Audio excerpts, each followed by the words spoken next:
On va pas parler de la tenue vestimentaire de Russell Westbrook, on va parler un petit peu de... On pourrait dire que son jeu est à l'image de cette tenue. Voilà. Mais on va rester d'abord sur le jeu, et puis on ira peut-être après, si on a le temps, sur sa tenue vestimentaire. C'est catastrophique, Russell Westbrook, depuis quelques semaines, depuis quelques longs mois aux Lakers. Alors, on va d'abord vous le présenter, Russell Westbrook, et puis on va se poser la question de savoir que faire de Russell Westbrook dans cette franchise des Lakers. Alors voilà, 33 ans Russell Westbrook, c'est un joueur d'1m90, 90 kg, il est meneur de jeu, il en est à ça, il a été drafté en 2008, en 4e par une équipe qui n'existe plus, 4e choix par les Seattle Supersonics, expérience NBA, 15e saison déjà pour Russell Westbrook, ce qui fait beaucoup, donc c'est un vétéran, quelqu'un d'expérimenté, et qui a un palmarès, Russell Westbrook, puisqu'il a été MVP en 2016-2017, donc la saison 2016-2017.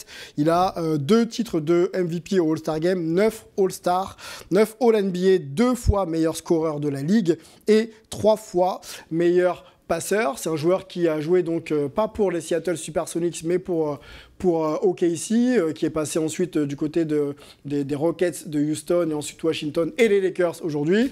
Ça se passait plutôt bien au niveau d'OKC, mais depuis OKC, on voit que ça tombe un peu.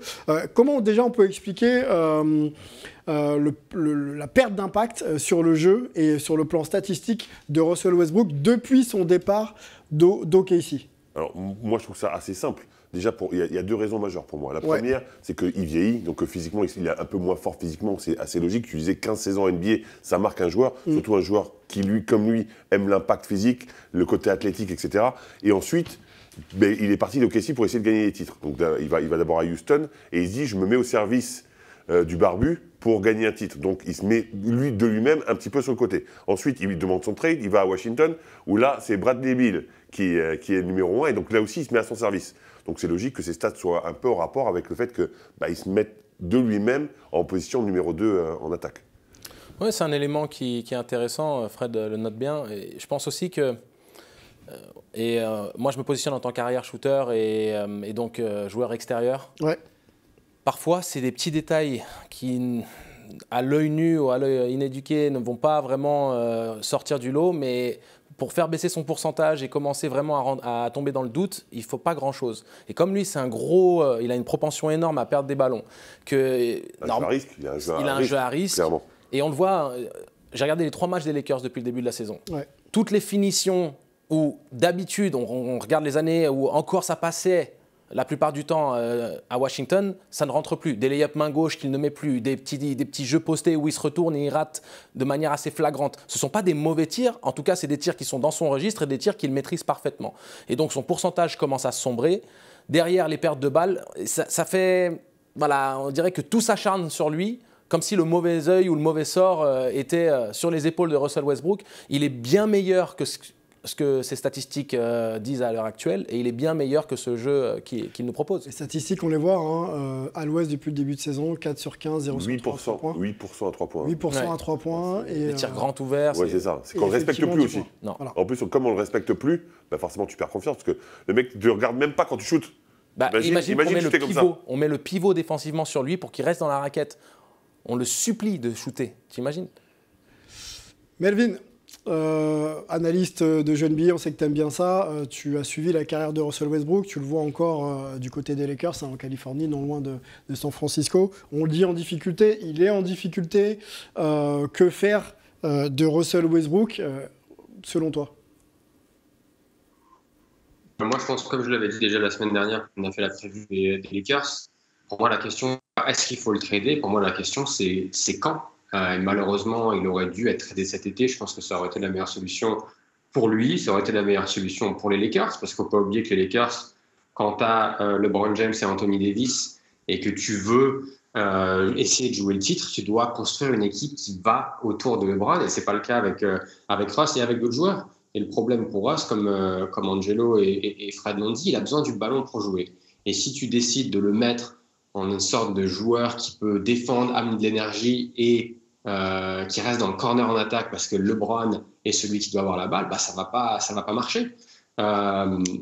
Donc moi, je me demande pourquoi il est toujours là. Et pour moi, il y a une faute professionnelle, pas de Russell Westbrook, mais plus du management des Lakers de l'avoir encore dans cet effectif après les problèmes qu'il y a eu la saison dernière. Je suis d'accord avec toi. D'ailleurs, on peut ouvrir et élargir au choix des Lakers, le management des Lakers. On l'avait observé, Russell Westbrook en difficulté du côté des Rockets quand il avait justement moins la balle entre les mains. Donc ça a été scouté, je pense, par tout le monde en NBA. On l'avait vu donc ne pas exceller dans ce rôle-là. Et on va le chercher aux Lakers pour... Voilà, peut-être le réinjecter de cette manière-là dans le jeu offensif. Donc déjà, c'est une première question qu'on peut se poser. Quand on sait qu'on ne peut pas utiliser Russell Westbrook off the ball, comme on dit, donc sans la balle, c'est un peu compliqué de le choisir. Ça, c'est peut-être une question que je peux poser à Angelo.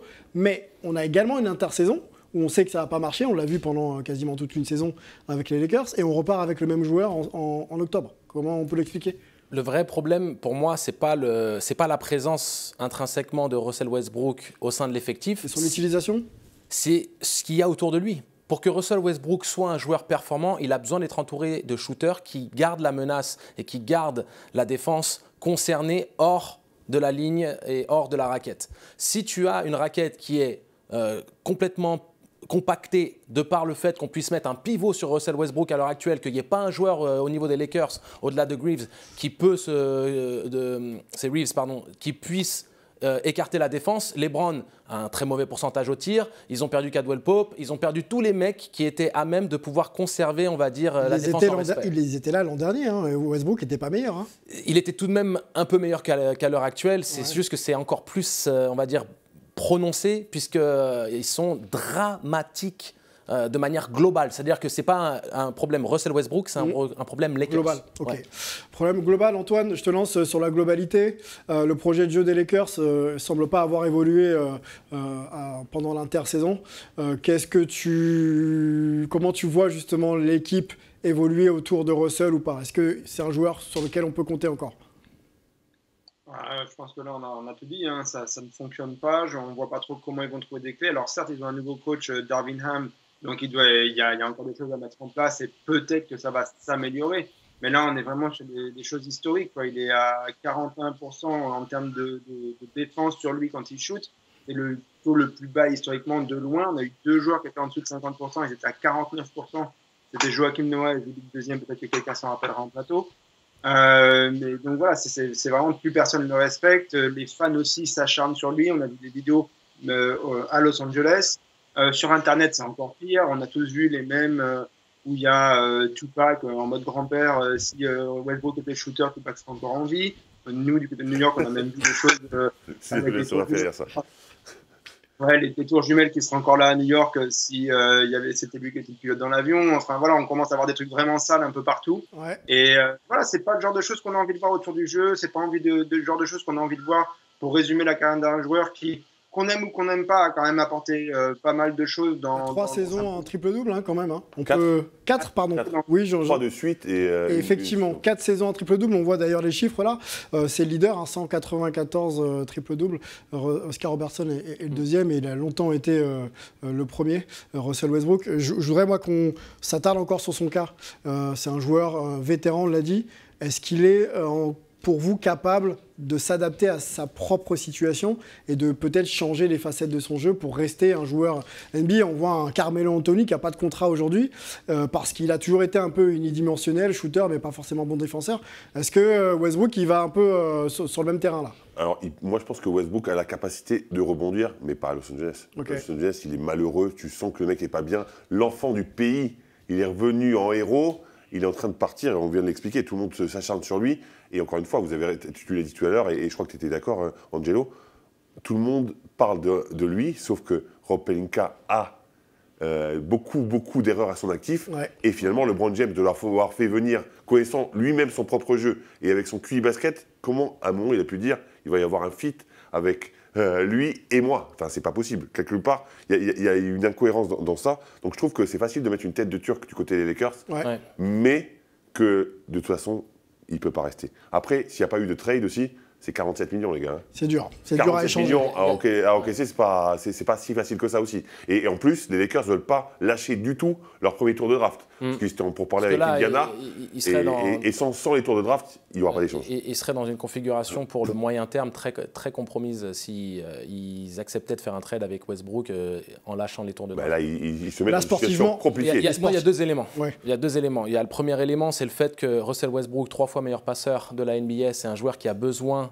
de bons joueurs de rôle autour de lui pour briller. Donc, pour répondre à ta question. Ou de la balle pour passer la balle. Ou de la balle. Mais même, c'est pas lui qui a la même balle, en relais, par exemple, s'il est sur de l'attaque de close-out, ça reste un joueur très impactant sur son premier pas qui s'infiltre dans les intervalles. La raison pour laquelle il est en grande souffrance, c'est qu'il y a tout le monde dans la raquette à l'heure actuelle. Donc il est obligé de terminer face à des grands gabarits, des athlètes, et il n'a pas de réussite. C'est compliqué. Tu sors tirer de la raquette quand on est à 21% à 3 points, alors que tu es une des équipes qui en prend le plus en plus. Tu sors de la raquette. Ouais, mais Fred, un joueur. Non, mais ce que je veux dire défensivement. Non, mais un joueur avec les qualités athlétiques de Westbrook et la vitesse de Westbrook, si tu restes à 2 mètres de lui, il peut tout de même trouver des intervalles où il va créer pour les coéquipiers. Seulement, il n'a personne qui puisse répondre Angelo, à ces besoins-là. Exactement. Faisons entrer dans cette discussion Melvin qui voulait réagir.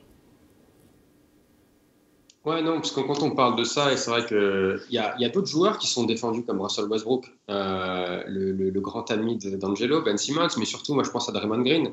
Et Darvin Ham, d'ailleurs, a dit après le match, après la défaite contre Portland il y a 2 jours, il aimerait voir un Russell Westbrook plus dans un rôle à la Draymond Green. Sauf qu'on n'est pas Draymond Green qui veut. Ouais. C'est-à-dire que Draymond Green, depuis toujours, il sait ses forces. Il sait que s'il y a quelqu'un qui ne défend pas sur lui, il va aller faire un main à main avec Steph Curry, il va aller poser un écran pour libérer ses shooters. Et le problème, c'est que ce n'est pas du tout le jeu de Westbrook. Il n'a pas l'habitude de faire ça. C'est quelqu'un qui est extrêmement dans sa routine, que ce soit dans sa routine d'entraînement ou dans sa routine de match. Et si on le sort de ce rôle-là, je pense qu'il est perdu. Donc, c'est bien beau de vouloir le mettre dans ce rôle-là. Mais comme le disait Angelo, il va faire un main à main avec qui va prendre un tir derrière. Il n'y a personne. Donc oui, il y a un problème Russell Westbrook, mais il y a aussi un gros problème général chez les Lakers. Après, les choix de tir contre Portland, hein, si vous avez vu ce match où il a la balle en main pour essayer de finir, et il prend un tir déjà beaucoup trop tôt dans la possession, et c'est un tir que son coach a regretté d'ailleurs, ça, c'est pas la faute des autres joueurs de son équipe. Hein. Oui, mais il y a quelque chose qui est brisé, c'était le dernier point que je voulais dire.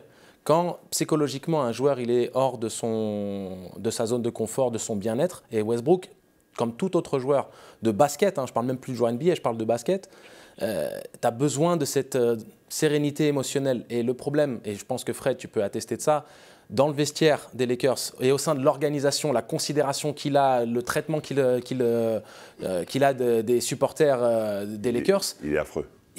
En fait, tout est fait pour qu'il ne puisse pas sortir de cette situation. Tout est fait pour qu'il sombre complètement et qu'on soit dans une sorte de friction systématique. Il n'est pas soutenu par ses coéquipiers ni. Tu vois le body language, mais je ne critique pas LeBron ou Anthony Davis ou les autres qui puissent être frustrés. À un moment donné, il y a la compétitivité du quotidien, il y a les ambitions. Tu es les Lakers, tu n'es pas les Sacramento Kings. Et tu es un joueur référencé Russell Westbrook. Tu es un Hall of Famer. Tu es un des meilleurs joueurs de l'histoire de la NBA. Donc on s'attend à ce que tu domines la situation pour être toi-même. Moi, juste pour revenir sur le shoot. Après, on parlera avec Antoine. Sur le shoot dont tu parlais, honnêtement, il est en forme et il prend ce shoot et il se laisse l'opportunité d'avoir un deuxième shoot après. Je ne trouve pas mauvais. Hein. Le choix n'est pas mauvais dans les conditions où il a la confiance. Le choix est mauvais parce qu'il n'est pas en confiance. Oui, donc on parle de ça. Non, mais ce que je veux dire, c'est que... C'est un joueur qui met plus un tir depuis le mec, 6 mois. En même temps, il essaie de gagner de la confiance. Lui, dans sa tête, je pense qu'il a confiance quelque part. Mais après, sur les shoots, on voit que clairement, il ne l'a pas. Mais le choix tactique, il n'est pas si mauvais que ça. C'est quand même roulette russe. Hein. T'as la balle pour gagner. T'es un héros. Tu la mets pas. Avec Westbrook, je ne l'avais même pas. On va enchaîner de tout ça. Bon, je pense qu'on avait fait le tour de la question. Dernière chose, les Lakers. Oui. Ça ne va pas très bien offensivement, c'est clair, mais ils sont deuxième meilleure défense de NBA. Okay. Le match qu'ils perdent contre Portland, ils s'écroulent dans les dernières minutes, mais ils étaient tout de même en situation favorable. Et ils ne prennent pas de roost, malgré les Clippers, tout le monde les voit en finale, ils ne prennent pas de roost non plus. Finalement, ils sont pas bien parce qu'ils ne mettent pas un panier, mais sur les résultats, ils ne sont pas si mal que ça, même s'ils sont à 0-3. Oui, voilà. non, mais concrètement, ils n'ont pas gagné. Il y a des 0-3 qui ne ressemblent pas à d'autres 0-3. Les 0-3 des Lakers, ce n'est pas les 0-3 des Magic, par exemple. Ok, je retente ma chance avec Antoine, si on l'entend. La saison des Lakers passe par un trade de Russell Westbrook ou pas ? Oui, par contre, ça va être compliqué de trouver un trade qui permet vraiment aux Lakers de satisfaire leurs ambitions et normalement celle qui devrait être de LeBron James d'aller loin en playoff encore cette année.